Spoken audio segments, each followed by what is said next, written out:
마르지 않는 샘이라는 제목으로 하나님의 말씀 증거하도록 하겠습니다. 우리가 지금 58장 11절만 봉독했는데요. 사실 마음 같아서는 1절부터 14절까지 다 봉독하고 싶습니다. 근데 이건요, 이제 본문 풀어가면서 나누도록 하겠습니다. 사실은 오늘 준비했던 말씀은 이게 아니었습니다. 다른 말씀이었는데요.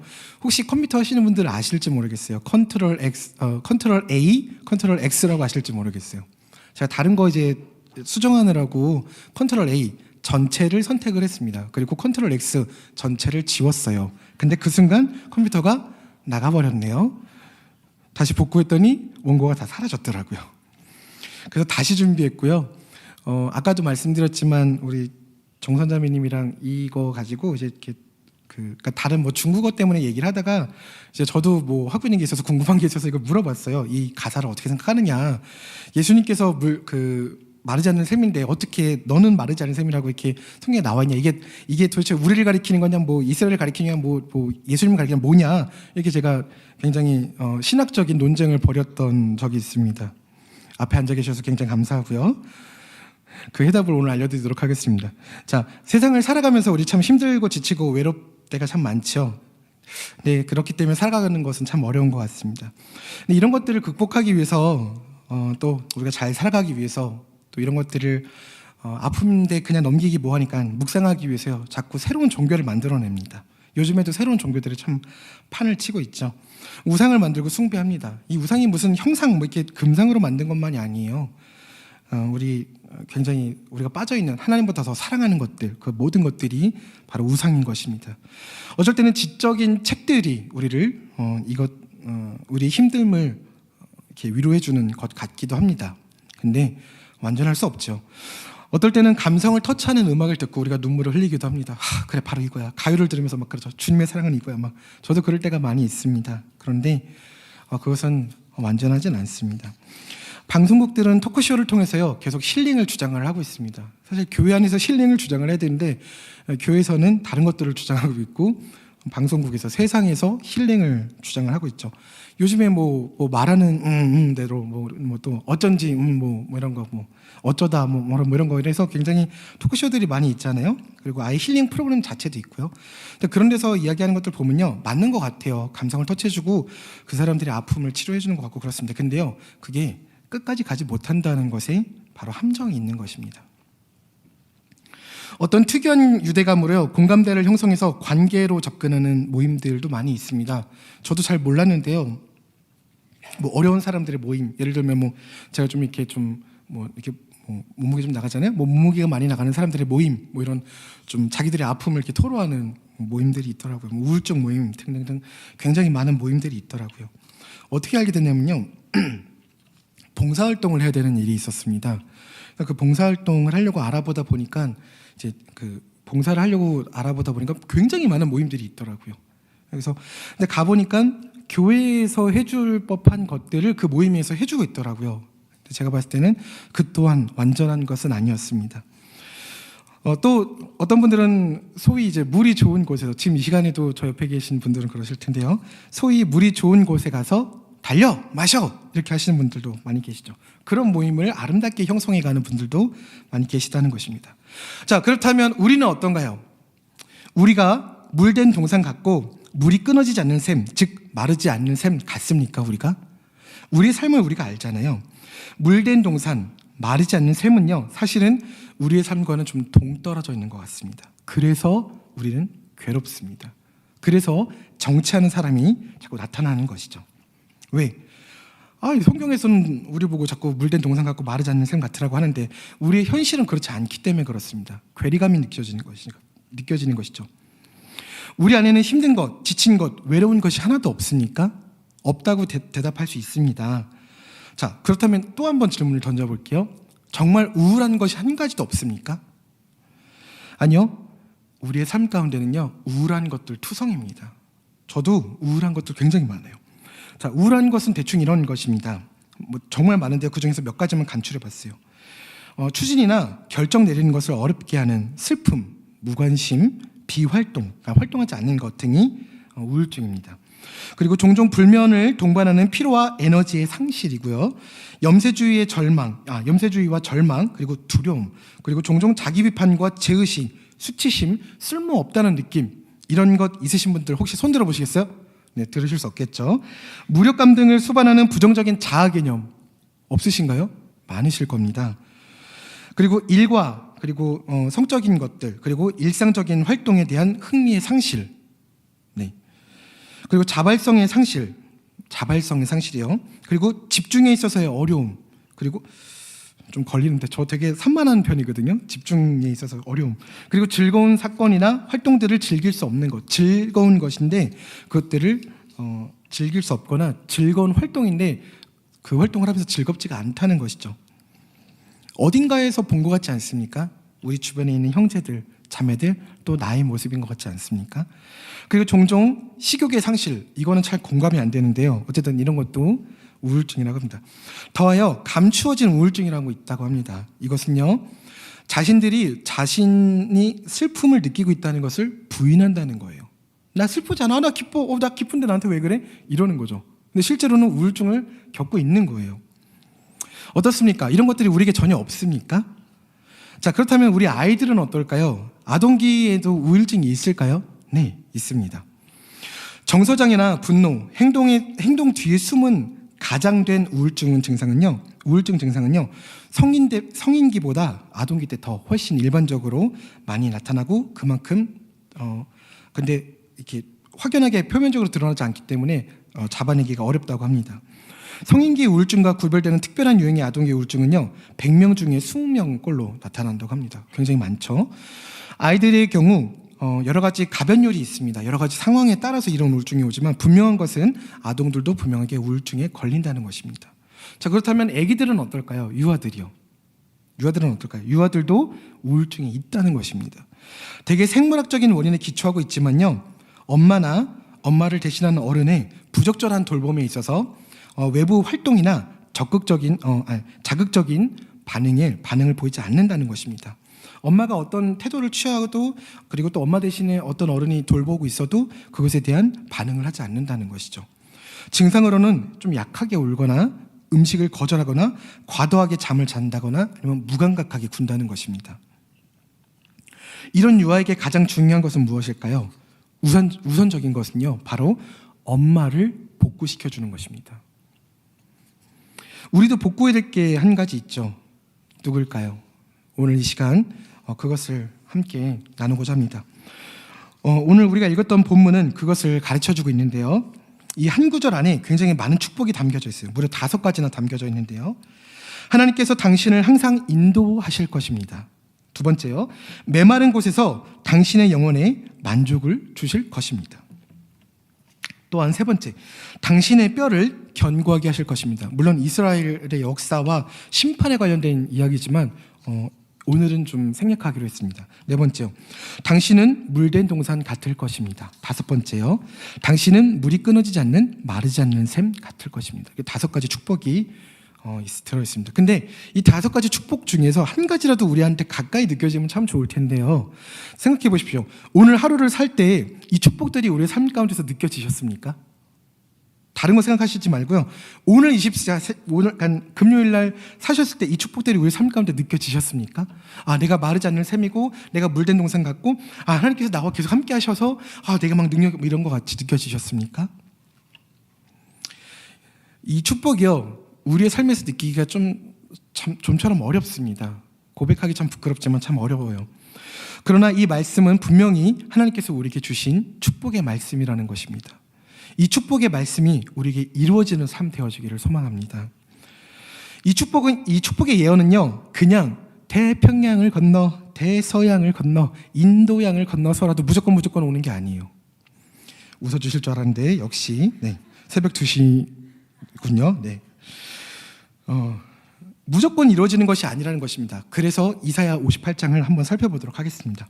1절에 보면 이런 말씀이 있어요. 크게 외치라, 목소리를 아끼지 말라, 내 목소리를 나팔같이 높여 내 백성들에게 그들의 허물을, 야곱의 집에 그들의 죄를 알리라.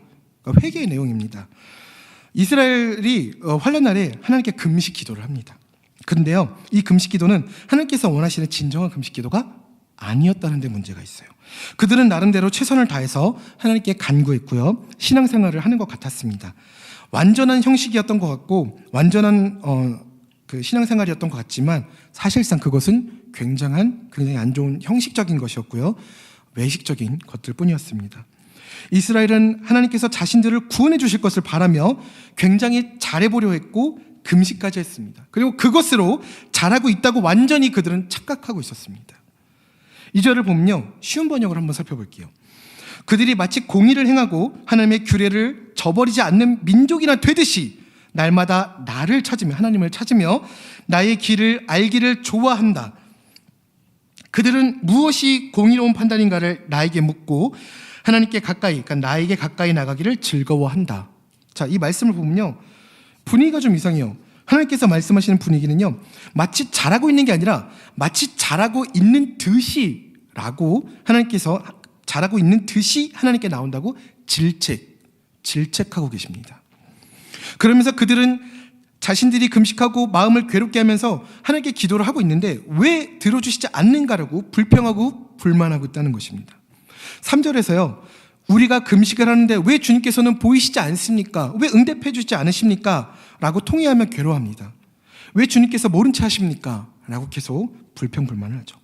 그러나 하나님께서는 그들의 신앙과 금식이 얼마나 바르지 못하고 외식적인 것인가를 잘 알고 계셨습니다. 이것은 5절까지 계속돼요.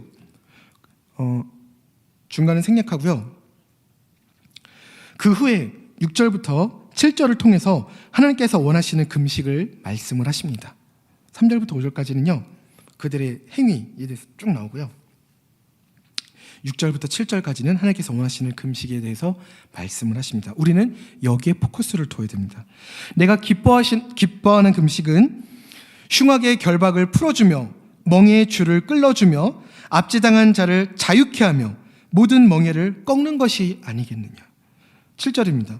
또 줄인 자에게 내 양식을 주며 유린하는 자에게 빈민을 집에 들이며 유리하는 빈민을 집에 들이며 헐벗은 자를 보면 입히며 또 내 골육을, 내 친척을 피하여 스스로 숨지 아니하. 쉬운 말로 말씀드리면요, 내가 받고 싶은 금식은 이런 거라는 거예요. 하나님께서 부당하게 묶인 사슬을 끌어주고 멍에의 줄을 풀어주고 압제받은 사람을 자유롭게 놓아주고 모든 멍에를 부숴버리는 것이라는 것이죠. 그것이 하나님께서 원하시는 금식이라는 것입니다. 그리고 또한 너희가 굶주린 자에게 먹을 것을 나누어주고 가난한 노숙자에게 집을 맞이하여 드리며 헐벗은 사람을 보면 옷을 입혀주고 내 혈육을 못 본 채 하지 않고 도와주는 것, 이것이 하나님께서 원하시는 금식이라는 것입니다. 하나님이 원하시는 금식과 신앙생활이 무엇인지 여기에 아주 자세하게 나와 있습니다. 우리는 이런 사람들에게 관심이 있습니까?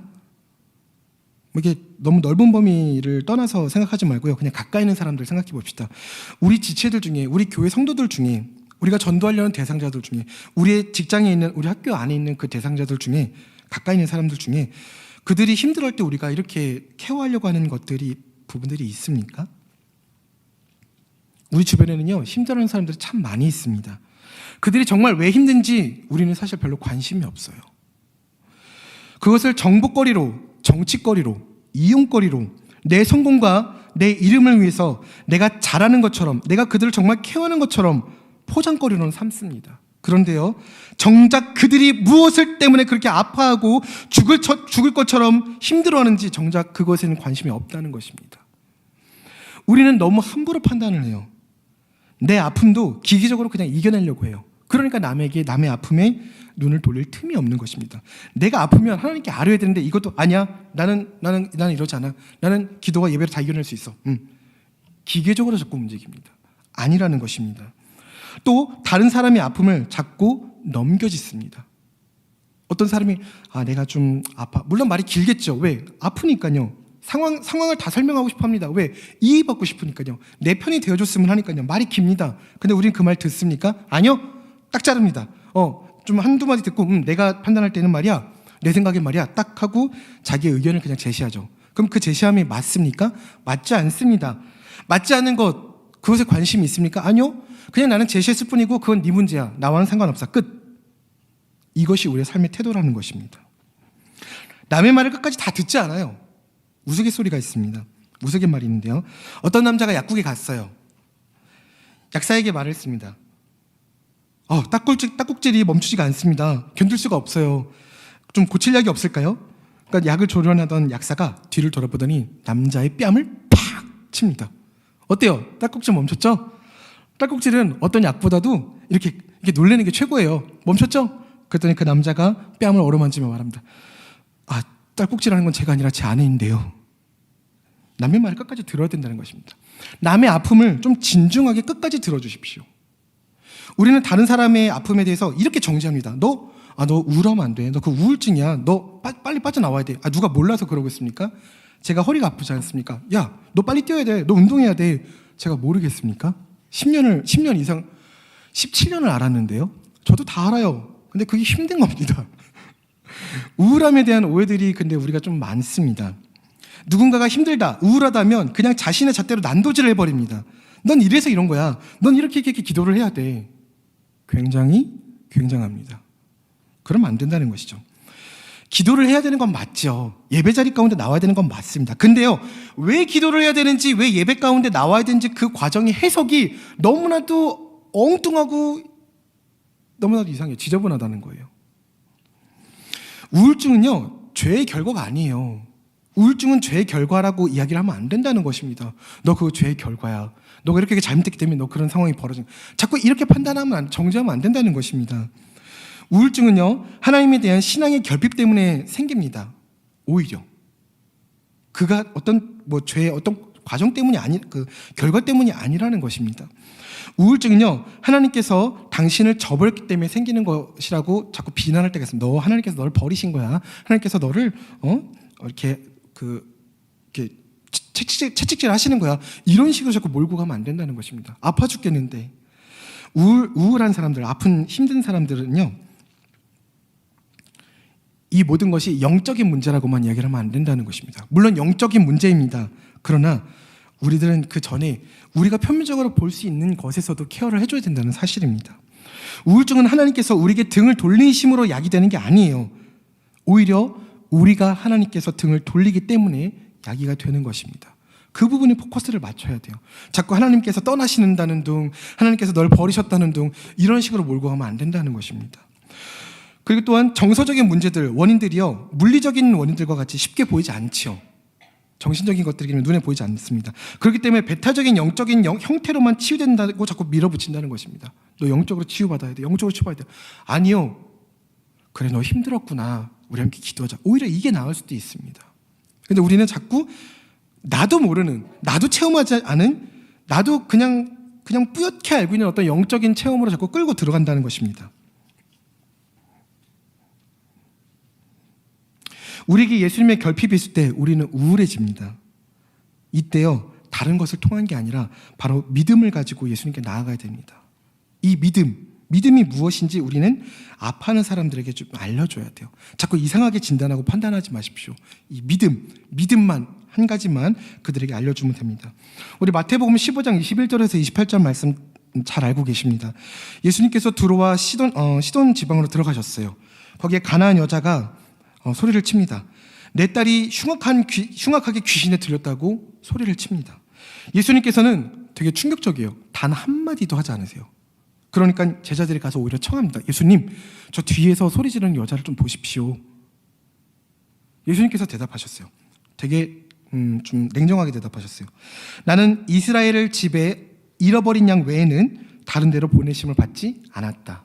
그러니까 이스라엘 백성들 외에는 난 다른 데는 보내심을 받지 않았다라고 말씀하시는 거예요. 어떻게 이스라엘이라고 이렇게 표현하니까 우리도 여기 속해 있는 것 같잖아요. 아니에요. 우리도 이방 백성이에요. 우리 한국이요, 이방인입니다. 이방인. 그러니까 우리도 여기 해당되지 않는 거예요. 근데요, 그때 여자가 와서 예수님께 절하면서 이릅니다. 긴박한 겁니다.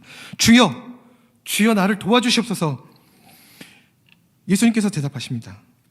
야, 내가 자녀들한테 떡을 줘야 되는데 내가 이 떡을 자녀들한테 주지 않고 개한테 던지는 게 맞니? 그러니까 뭐예요? 이 여자가 개라는 거죠. 굉장히 충격적인 거죠.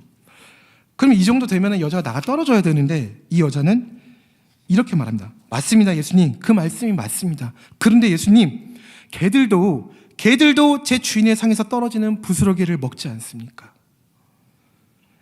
그래서 예수님께서 이렇게 말씀하십니다. 여자여, 내 믿음이 크도다. 내 소원 되리라 하셨습니다. 그때부터 그 여인의 딸이 귀신으로부터 해방되어졌다는 것입니다. 치유되어졌다는 것입니다. 우리는 이런 믿음을 가져야 합니다. 우리는 이런 믿음을 그 아파하고 있는 사람들, 그 정체되어 있는 영혼들에게 알려줘야 한다는 것입니다. 이 믿음이 작은 것입니까? 이 믿음의 크기를 한번 말씀드려볼까요? 마태복음 17장 20절에 나와 있죠. 이르시되 너희 믿음이 작은 까닭이라 진실로 너에게 이르노니 만일 너희에게 믿음이 겨자씨가 요만해요. 겨자씨 한 알만큼만 있어도 이 산을 명하여 저 산으로 옮겨지라 할 것이면 옮겨진다는 거예요. 요만한 믿음만 있어도요. 우리는 바로 이 믿음을 가지고 예수님을 붙들고 또한 힘들어하는 그들에게 이 믿음을 가지고 예수님을 붙들라고 우리는 알려줘야 됩니다. 자꾸 다르게 진단하면 안 돼요. 그러면은 우리는 또 그들은 이렇게 대답할 수 있어요. 나는 약해서 할 수 있는 게 없어요. 나는 약합니다. 나는 힘들어요. 나는 지금 가진 것도 없고 나는 너무 아프고 난 할 수가 없어요. 우리 성도님들께서 다 아시다시피 우리 성도님들뿐만 아니라 제 지인들 모두 다 아시다시피 저는 디스크 환자입니다. 퇴행성이고요. 그것만 있는 게 아니에요. 목 디스크도 있습니다. 굉장히 관리를 못했습니다. 우는 거 아니고요. 눈에 뭐가 들어가서요. 죄송합니다. 저는 되게 중요한 사실인데 저는 지금 우리 교회요. 누가 어디가 아프신지 다 알아요. 물론 다 알진 못하겠죠. 그래도 대부분 다 압니다. 그리고요. 사실 저는 그걸 다 알 수가 없어요. 제가 작년까지 이제 그 교육부서에 있었잖아요. 근데 교육부서 담당이었기 때문에 학부모님들 외에는 장년들을 상대할 이유도 없거니와 기회도 별로 없었어요. 그런데 저는 다 알아요. 어떻게 알까요? 기도해서 영권을 알았으면 얼마나 좋겠습니까만은 제가 아프니까 성도님들이 오셔서 선생님 괜찮으세요? 사실 저도 여기 수술을 받았었어요 하면서 고백을 자꾸 하시는 거예요. 그러니까 저는 원하든 원하지 않든 그러니까 처음에는 저 아픈 걸 물어보세요. 전사님 괜찮으세요? 사실은 제 아들이 어디가 아파서 이게 얘기를 해주세요. 그러니까 처음에는 내 아픔을 걱정해 주시려고 했는데 나중에 들어보면 다 기도 제목 요청이야. 근데 너무 감사한 게요. 어떤 분이 어디가 편찮으신지 많이 알게 됐다는 것입니다. 제가 아프지 않았으면 저는 몰랐을 거예요 아마. 여러분들도 허리 디스크에 걸리셔서 우리 성도님들의 아픔을 다 간파하시는 성도님들이 되셨기를 소망합니다라고 말하면 안 되겠죠? 네. 너무 감사했어요. 근데요. 여러분들이 보실 때요. 우리 성도님들이 보실 때요. 멀쩡하게 보이는 분. 예를 들어서 여기 앞에서 우리 찬양하시는 우리 해리포터 닮은 우리 단장님 계시잖아요. 잘생기셨잖아요. 근데 막 앞 말개요. 어떻게 알겠어요 우리가? 그럴 수도 있다는 죄송합니다. 그러니까 그럴 수도 있다는 거죠. 그러니까 모른다는 사실이에요. 제가 가끔 머리가 핑핑 돌거든요. 그러면 의심이 돼요. 내가 혹시 40살까지만 살고 죽을라나? 이런 생각이 들기도 해요. 왜냐면 너무 어지럽고 힘들거든요. 대만 선교를 다녀오니까요. 예전에는 한 180도만 돌았어요, 머리가. 근데 이번에는 360도를 돌더라고요. 막 몸살부터 시작해서 굉장히 막 이렇게 아파오더라고요. 근데 그 사실을 제가 이야기하지 않는 한 우리 성도님들 모르시잖아요. 마찬가지입니다. 성도님들 말씀하지 않으시면 몰라요. 근데 알게 됐다는 사실에 너무 감사했다는 것입니다. 그리고 그 부분들에 대해서 기도를 많이 했죠. 그리고 저는 계속 걱정만 했어요. 허리 걱정만 했어요. 어떻게 나 사역 못하면 어떡하지? 우리 목사님께서 자네 내년에는 어떻게 할 건가? 이렇게 말씀하시면 어떡하지? 그러니까 잘리면 어떡하지? 이런 생각을 했다는 거예요. 우리 성도님들이 나를 욕하면 어떡하지? 이런 고민을 4년 내내 했어요. 제가 우리 교회에서 사역한 지 4년 됐잖아요. 4년 내내 했습니다.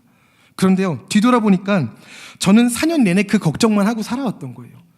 근데 4년은 지난 지금 제가 여기 있습니다. 무슨 뜻입니까? 하나님의 보호하심과 하나님의 섭리 가운데 또 우리 성도님들의 사랑 가운데 잘리지 않고 이 자리에 있다는 것입니다. 근데 저는 그 시간 동안 성도님들을 위해서 더 아픈 사람들을 위해서 기도하지 못하고 내 걱정에 사로잡혔다는 것이죠. 그래서 많이 회개했습니다. 지금의 저는요, 뒤를 돌아보니 많은 분들의 기도 제목을 알고 있는 상태가 되었습니다. 너무 감사했습니다. 그리고 또한 특세를 넘어서요, 고성선교를 뛰어넘어서요, 뛰어넘은 게 아니라 고성선교를 거쳐서요, 대만 선교를 거쳐서 다음 주에 있을 제주 선교를 감당할 수 있는 힘을 가지고 있다는 거예요. 제가 생각해도 너무 놀라워요. 이 허리가 버텨준다는 게 너무 놀랍습니다. 물론 완전하진 않죠. 아픕니다. 되게 막 죽을 것 같아요, 사실. 제가 제일 죄송할 때가 언제냐면요, 우리 팀들 짐 싣고 짐 뺄 때 있잖아요. 옛날에는 제가 다 했어요, 진짜로. 제가 힘이 정말 셌기 때문에 정말 다 했어요. 여기서 우리 교회 성도님들 다 앞에서 팔 씨름해서 저 이길 사람 없어요. 저 정말 셌거든요. 근데 지금은 그럴 수가 없어요. 허리에 힘이 없기 때문에 이게 힘을 줄 수가 없어요. 가끔 이제 뭐 주일학교 친구들이 막 팔씨름하자고 덤비는데 제가 지더라고요. 해보니까 져주는 게 아니라 정말 지더라고요.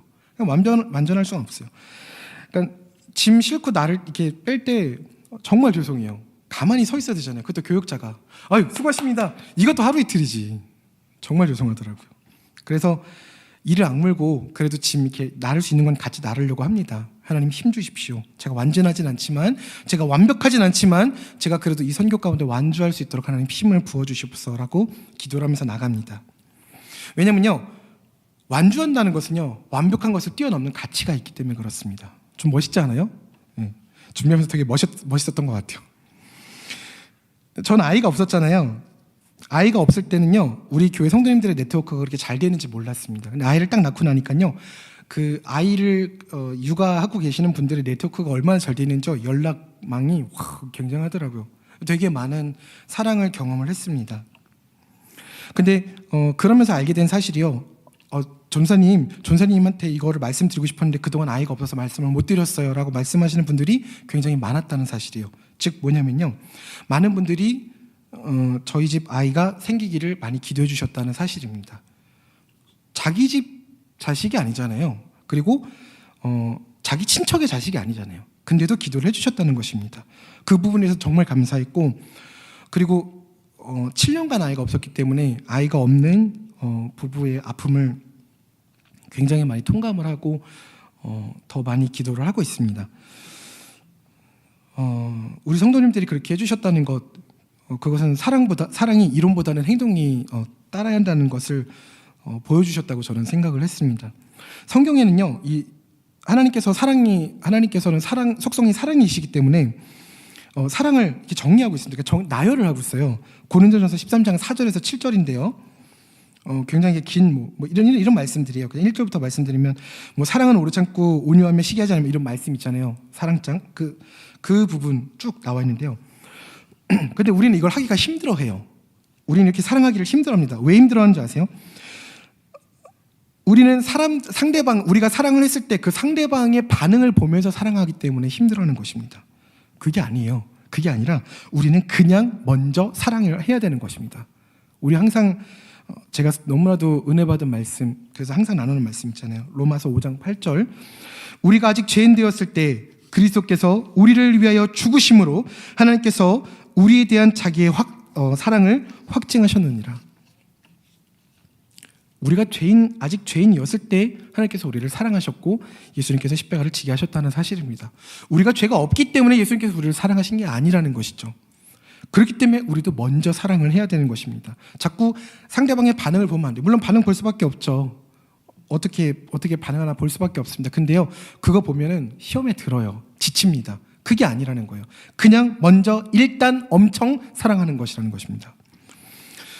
우리도 사랑을 하다가 실수할 수 있습니다. 그래서 이 사랑을 더 실천하지 못할 때도 있어요. 내가 이렇게 사랑했는데 오히려 역으로 잘못되면 어떡하지? 이런 실수들 있죠. 그래서 제가 준비했습니다. 우리 실수해요. 괜찮습니다. 결혼을 해야 되는데요. 결혼식장에서 이제 결혼을 이제 신랑과 신부가 있어야겠죠. 신랑과 신부가 결혼을 하는데 이제 사회자가 그 사회를 봐야 되는데 성경을 읽어야 됐었어요. 근데 이 사회자는 교회를 다니는 사람이 아니에요. 그래서 이제 성경을 미리 찾아야 되잖아요. 성경을 구해가지고 미리 찾아놨습니다. 근데 문제가 생겼어요. 원래는 요한 1서 4장 18절을 읽었어야 했어요. 요한 1서 4장 18절을 읽었어요. 이런 말씀입니다. 사랑 안에는 두려움이 없고 온전한 사랑이 두려움을 내쫓나니 두려움에는 형벌이 있음이라. 두려워하는 자는 사랑 안에서 온전히 이루지 못하였느니라. 이런 말씀이에요. 근데요, 이 사회자가 실수로 신랑 신부 앞에서 요한복음 4장 18절을 읽은 것입니다. 너에게 5 남편이 있었고 지금 있는 자도 내 남편이 아니며 내 말이 참되도다. 이걸 읽어버린 거예요. 그러니까 너 전에 5 남편이 있었고 지금 있는 사람도 네 남편이 아니고, 그러니까 결혼식이 어떻게 됐겠어요? 난리가 났죠. 근데 아름답게 결혼식이 끝났다는 것입니다. 우리가 이런 실수들 많이 한다는 거예요. 괜찮아요. 사랑하려다가 그런 거잖아요. 괜찮습니다. 좀 아파도 괜찮습니다. 괜찮아요. 대만 갔더니 친구들이 이 한국말을 잘 못하잖아요. 우리가 뭐 실수하거나 좀 힘들어하거나 그러면 와서 그래요. 괜찮아요. 괜찮아요. 잘했어요. 괜찮아요. 그렇게 말을. 근데 그게 참 위로가 되더라고요. 괜찮습니다. 사랑하려다 그런 거잖아요. 시도하십시오. 하나님의 속성은 사랑이시거든요. 하나님의 역사는 사랑 그 자체십니다. 그런데 왜 나의 삶에선 그 사랑이 느껴지지 않는 것일까요? 왜 나는 이렇게 힘들고 나의 지체, 나의 그 형제자매들은 이렇게 고통스러우고 자꾸 원망 가운데 나가는 것일까요? 우리 안에 예수님을 향한 믿음이 확고하게 서야 됩니다. 변하지 않을 수도 있어요. 우리가 믿음을 가지고 일을 한다고 해도 변하지 않을 수도 있습니다. 그냥 이대로 주저앉을 수도 있어요. 그런데요, 그렇다고 해도, 그럼에도 불구하고 그리 아니하실지라도 우리는 하나님을 바라보는 확신하는, 신뢰하는 믿음이 있어야 된다는 것입니다. 하나님의 뜻이 아니면 우리의 인생은 멈춰설 수도 있는 거예요. 그거에 대해서 너무 두려워하지 마십시오. 저도 가끔 제 인생이 멈춰지면은, 정체되어지면은 두렵습니다. 그러나 하나님의 뜻이라면 그럴 수도 있는 거예요. 그럴 수도 있지, 그럴 수도 있어. 그럴 수도 있는 겁니다. 자, 그러면 어떻게 해야 될까요? 하나님의 뜻에, 하나님의 길에 서면 됩니다. 그러면 하나님의 뜻 가운데로 우리는 돌파력 있게 나갈 수 있다는 것입니다.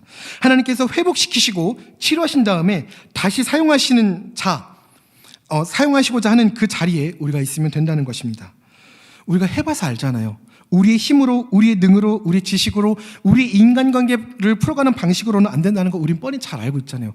그런데도 2017년도 2월 이후부터 계속 그거를 하시려고 하시겠습니까? 아니요. 이제 그만하시고 정말 하나님께서 원하시는 그 뜻 가운데, 하나님의 방향 가운데, 그 길 가운데 우리가 서기를 소망합니다. 나는 능력이 없는 것 같아요? 나는 아무것도 할 수 없는 것 같아요? 나는 교회 자리에서 그냥 교회에서 자리만 채워주는 버러지 같은 인생 같은가요? 네, 그렇게 생각이 들 수도 있습니다. 그리고 다른 사람은 이렇게 잘하고 있는 것 같아요. 잘 뛰고 있는 것 같아요. 너무너무 이렇게 선교도 잘하고 예배도 잘 드리고 이렇게 교제도 잘하고 잘하는 것 같아요. 근데요, 다른 사람의 능력에 나의 시력을 잃어버리지 마십시오. 멋있지 않습니까? 잃어버리지 마십시오. 정말 고민하다가 쓴 거예요. 다른 사람의 능력에 내 시력을 잃어버리지 마십시오. 그 사람이 어떤 고통과 고난 가운데서 그 일을 감당하고 있는지 우리는 모릅니다. 사랑의 눈으로 한번 봐보세요. 그 사람을 하나님의 안경을 쓰고 보십시오. 하나님의 시선으로 그렇게 열심히 뛰는 사람들을 한번 바라보십시오.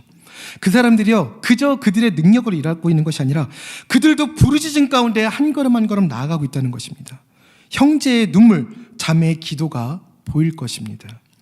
그럼 이제 우리가 할 일은 그 사랑하는 지체들을 위해서 뜨겁게 사랑하고 뜨겁게 기도하는 것입니다. 저 형제들은 그래도 하나님께서 주신 달란트가 있으니까 저렇게 하지. 저 자매는 하나님께서 주신 달란트가 있으니까 저렇게 하지. 나는 달란트가 별로 없어. 이때 우린 절대로 달란트의 비유를 잊어서는 안 됩니다. 마태복음 25장 14절에서 30절 말씀이죠. 내가 한 달란트밖에 없다고 사용하지 않으면 어떻게 됩니까? 이렇게 말씀하십니다. 그냥 그래 너 불쌍하다 이렇게 말씀하시는 게 아니에요. 절대로 기억하세요. 악하고 게으른 종아, 내가 심지 않은 데서 거두고 해치지 않은 데서 모으는 줄로 내가 알았느냐. 이 무익한 종을 바깥 어두운 데로 내쫓으라. 그리고 거기서 슬피 울며 이를 갈리라 하리라 라고 말씀을 하세요. 무슨 얘기냐면요, 이를 왜 갈까요? 그만큼 고통스럽고 괴로운 곳이기 때문에 그렇습니다. 그런데요, 우리에게 주신 하나님께서 주신 달란트들을 이 땅 가운데 열매로 맺지 아니하면, 밀알되지 아니하면 이렇게 된다는 겁니다. 목말랐던 사람이 목마름의 길을 해결할 수가 있습니다. 우리가 자꾸 어떤 예배 자리에 나가고 싶어요. 교제 자리 가운데 나가고 싶어요. 선교 자리 가운데 나가고 싶어요. 근데 안 될 것 같잖아요. 하지만 목마름이 있잖아요. 그 목마름이 근데 자꾸 없어져요. 왜? 포기하니까. 근데 그러면 안 된다는 것입니다. 계속해서 그 목마름을 가지고 계십시오. 삭개오가 목마름이 있었기 때문에 나무 위로 올라갔던 것입니다. 안 될 것 같아요? 우선 해보십시오. 된다니까요. 예수님의 임재만 있으면 우리는 무조건 승리할 수 있습니다. 예수님은 누구에게 임재하십니까? 의에 줄이고 목마른 자에게 임재하신다는 거예요. 우리가 예배 가운데 목말라 있을 때, 우리가 교제 가운데 목말라 있을 때, 우리가 선교 가운데 어떤 영혼 가운데 목마름을 가지고 있을 때 하나님께서는 우리에게 임재하시고 역사하신다는 사실입니다. 아, 나는 안 되니까 난 포기해야지. 그러면 안 된다는 거예요. 지금 혹시 이 설교를 인터넷으로 보시게 될 많은 정치되어져 있는, 그리고 아파하고 계신 우리 성도님들, 우리 많은 영혼분들 이 자리 가운데로 돌아오시기를 소망합니다. 살다 보면요, 제한된 여건이 참 많아요. 살다 보면 참 제한된 여건이 많습니다. 그러나 그 제한된 상황 가운데서도 4명의 친구의 믿음처럼 그 제한을 뚫고 돌파하는 믿음, 그 믿음을 가지고 우리는 행동을 해야 됩니다. 마가복음 2장 1절에서 12절 말씀 다 잘 아시잖아요. 가버나움에서 들어가셔서 이제 예수님께서 계시는데 사람들이 너무 많아서 이제 중풍병자 친구를 이제 데리고 들어갈 수가 없어서 지붕을 뚫고 들어가죠. 그 믿음이 우리에게 필요하다는 것입니다. 그리고 로마서 4장 18절, 제가 정말 너무 은혜 받은 말씀인데요. 아브라함이 바랄 수 없는 중에 바라고 믿었으니 이는 내 후손, 이 말씀입니다. 아브라함이 바랄 수 없는 중에 바라고 믿었다는 그 말씀입니다. 아니, 말이나 됩니까 이게? 근데 말이 됐잖아요. 말이 됐지 않습니까? 말이 되게 역사하시는 하나님이라는 겁니다. 왜요? 하나님의 능력인 거예요, 이게. 그렇기 때문에 우리가 하나님을 믿고 예수님을 믿음으로 신뢰하며 나가야 된다는 것입니다. 우리가 볼 땐 말이 안 돼요. 바랄 수도 없는 거예요. 근데 하나님께서 보실 때는 말이 되고 이것을 가능케 하시는 분이라는 것입니다. 마음의 상처가 깊습니까? 아픔으로 신음할 곳은 바로 하나님의 품입니다. 다른 곳이 아닙니다. 돌아오십시오. 그리고 해야 할 일을 찾으시고 내가 도울 수 있는 역할 가운데 서십시오. 그러면 두려움도 이기고 나약함도 이기고 자기 연민 가운데서도 빠져나올 수 있다는 것입니다. 자꾸 아픔을 묵상하게 되죠. 예, 저도 압니다. 저도 내성적이고 저도 생각이 많은 사람이에요. 그래서 알고 있습니다. 내가 이 생각이 깊어지면 어느 정도까지 우울까지 가는지, 이 생각이 깊어지면 어느 정도까지 낙심까지 가는지 저도 잘 알고 있습니다. 자살, 자해, 예, 저도 잘 알고 있어요. 근데요, 그게 정답이 아니라는 거 우리 알고 있지 않습니까? 이제는 하나님 앞에 나와서 믿음 가지고 하나님 앞에서 붙들려 매달리십시오. 우리에게 승리를 주신 하나님께서 우리를 끌어안아 주실 것입니다. 하나님께서 절대 우리를 외면하지 않으신다는 사실입니다. 아, 전사님 다 알아요. 근데 교회 가면 내 자리가 없어요. 전사님은 전도사님이니까 그렇고, 뭐 우리 성도님들은 뭐 성도님이 그렇고, 뭐 누구는 뭐 이런 자리에 계시니까 그렇죠. 아니요. 길이라는 것은요, 앞에 있는 사람이 만드는 거예요. 좋은 자리란 좋은 사람의 가치가 쌓여서 그렇게 생긴 것입니다. 우리는 그것만 따라가는 편승 인생이 되어서는 안 됩니다. 어떠한 자리든 충성하면요, 존귀하게 됩니다. 존귀하게 된다는 것입니다. 하찮은 자리는 절대로 없다는 것입니다. 다만 하찮은 인생이 있을 뿐이라고 우리 담임 목사님께서 말씀하셨죠. 그렇기 때문에 우리가 충성해야 합니다. 그러면 어디서나 존귀하게 됩니다. 요셉은 노예의 자리도 존귀하게 만든 인물입니다. 그게 우리 크리스천들의 길이라는 것입니다. 지금 우리가 있는 곳, 이곳을 우리가 존귀하게 만듭시다. 그렇게 하는 사람이 하나님의 사람입니다. 우리 절대로 머뭇거리지 맙시다. 성경 오늘 본문 11절에 이제 해당되는 8절을 보면요, 그리하며으로 다시 시작이 됩니다. 이스라엘과 우리가 하나님께서 원하시는 참된 신앙과 참된 금식의 삶을 살아가면 그리하면 우리에게 복을 주시겠다고 하시는 것입니다. 그러나 하나님께서 말씀하신 6절에서 7절의 이 올바른 금식을 누가 다 감당할 수 있겠습니까? 하지만 우리는 감당해야 한다는 것입니다. 하지만 감당할 수 없어요. 감당해야 하지만 감당할 수 없습니다. 그렇다면 이걸 다 감당할 수 있는 분은 누구십니까? 바로 우리 예수 그리스도. 예수 지도. 대만어 찬양인데 너무 은혜로운데 뒤를 모르겠어요. 예수 지도가 예수 그리스도라는 뜻이더라고요. 바로 예수 그리스도십니다. 우리가 그 예수 그리스도를 우리 마음 가운데 품을 때, 우리가 그 예수 그리스도 안에 살 때 우리는 마르지 않는 샘이 될 수 있다는 것입니다. 이거 잘못 해석하면 이단데요. 제가 되게 조심스러웠거든요. 그래서 신학적인 논쟁도 벌였습니다. 예수님 안에 있을 때입니다. 절대 이거 빼먹으시면 안 돼요. 이거 빼먹고 편집하면 저 이단 되는 거예요. 우리는 말하지 않는 셈이 될 수 있습니다. 이렇게 되면 이제 이단이 되는 거예요. 그게 아닙니다. 예수님 안에 있을 때, 예수님 안에 거할 때 우리가 마르지 않는 샘이 될 수 있다는 것입니다.